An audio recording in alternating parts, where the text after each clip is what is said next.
Maharashtra TV news, आवाज सर्वसामान्यांचा। Breaking news. वाळू माफियांची दादागिरी, तक्रार केल्याच्या संशयावरून युवकाला मारहाण, जीवे मारण्याची धमकी। माहूर तालुक्यातील हडसणी परिसरात वाळू तस्करीला विरोध केल्याच्या संशयावरून एका इसमाला वाळू माफियांनी धमकावत मारहाण केल्याची गंभीर घटना समोर आली आहे।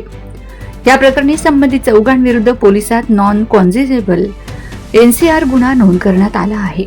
मिळालेल्या माहितीनुसार फिर्यादी युवक हा मजुरी करून उदरनिर्वाह करीत असून 19 एप्रिल 2026 रोजी रात्री सुमारे 1 वाजण्याच्या सुमारास तो गुरुकुल विद्यालयाजवळून परत येत असताना आरोपींनी त्याला अडवले। आमच्या गाड्या नदीत सुरू असताना तू नायब तहसीलदाराला का बोलावले असा जाब विचारत आरोपींनी त्याच्याशी शिवीगाळ केली। त्यानंतर धक्काबुक्की करून मारहाण करण्यात आली व जीवे मारू अशी धमकी देण्यात आल्याचं तक्रारीत नमूद आहे। या प्रकरणी अभिषेक कदम, ओंकार अर्जुन शिंदे, समाधान बंडू जाधव व परसराम दत्ता होंबे यांच्या विरुद्ध गुन्हा नोंदविण्यात आला आहे। पोलिसांनी संबंधित घटनेची नोंद करून पुढील तपास सुरू केला आहे।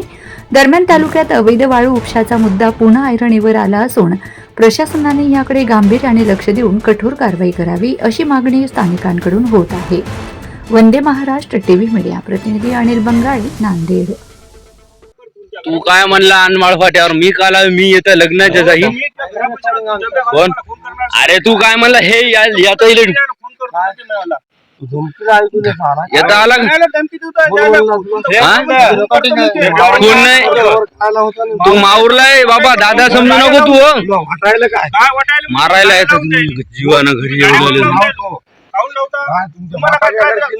तुमच्या बाबाच्या घरची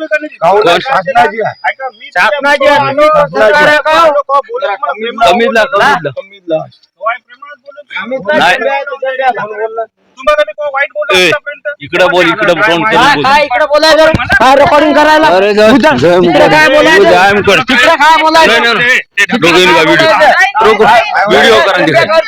व्हिडिओ करो म्हणला बंदूक काढतो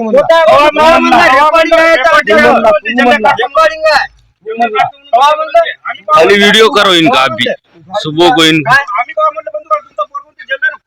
अरे तू काय म्हणला? तू अनवळ मैं आई पैसे आहे व्हिडिओ चल कुठेही चला। वंदे महाराष्ट्र टीव्ही न्यूज, आवाज सर्वसामान्यांचा। अशाच नवनवीन बातम्या पाहण्यासाठी आमच्या चॅनलला सबस्क्राइब करा, बेल आयकॉनला क्लिक करा।